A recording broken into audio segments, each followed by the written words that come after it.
The total obscenity of the American dream comes to fruition in Donald J. Trump. We need a leader that wrote The Art of the Deal, he declares on his presidential stump.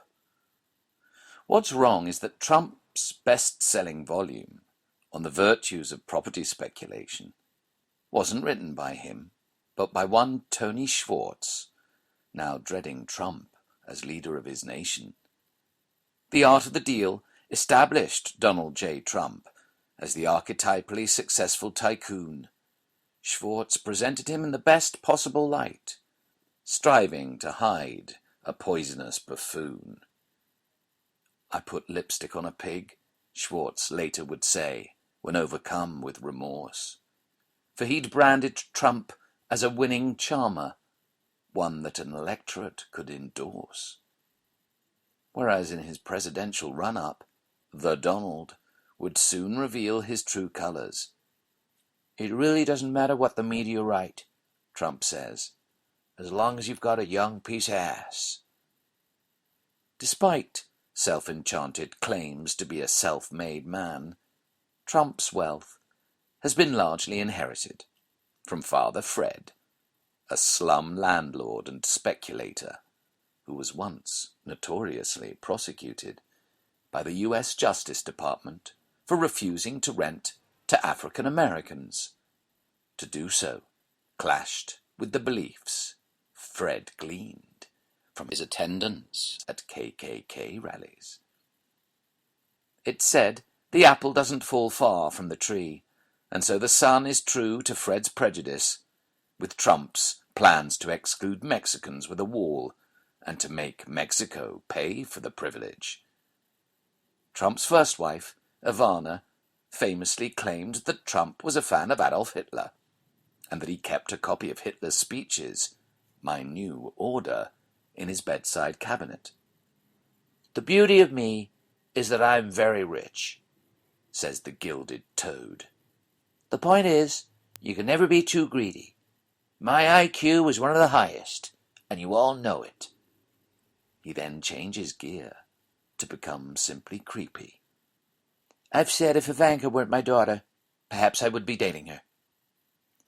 If he can sink to using incest as a come-on to gain the White House, what's to stop such a perv killing her, or perhaps eating her?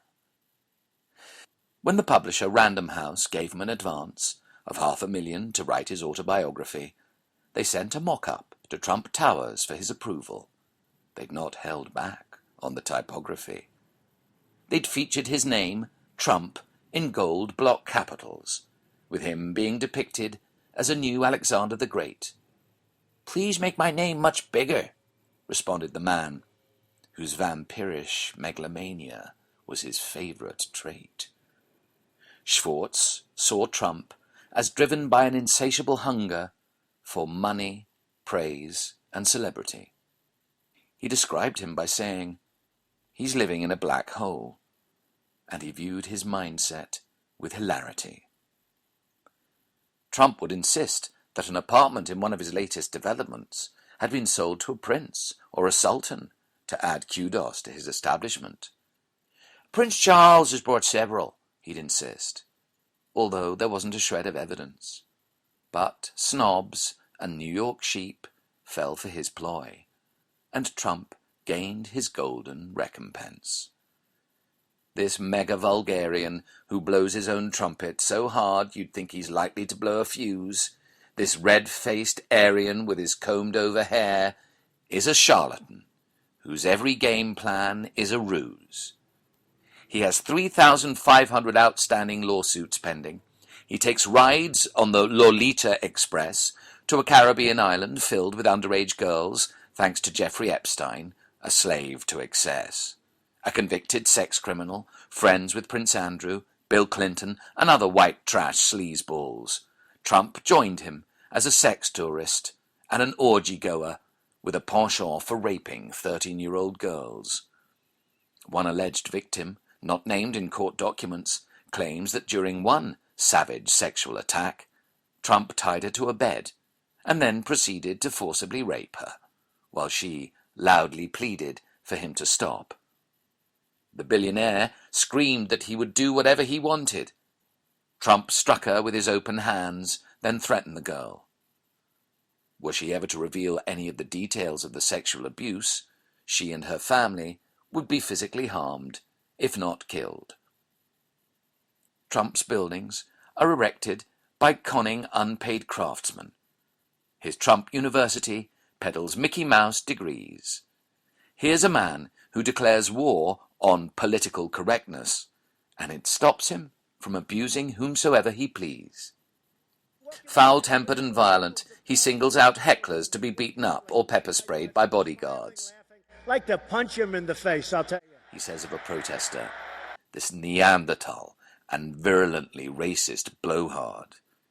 Now imagine Donald Trump in the White House, conjuring his self-serving lies out of thin air, with his sleek little fingers fondling the nuclear codes.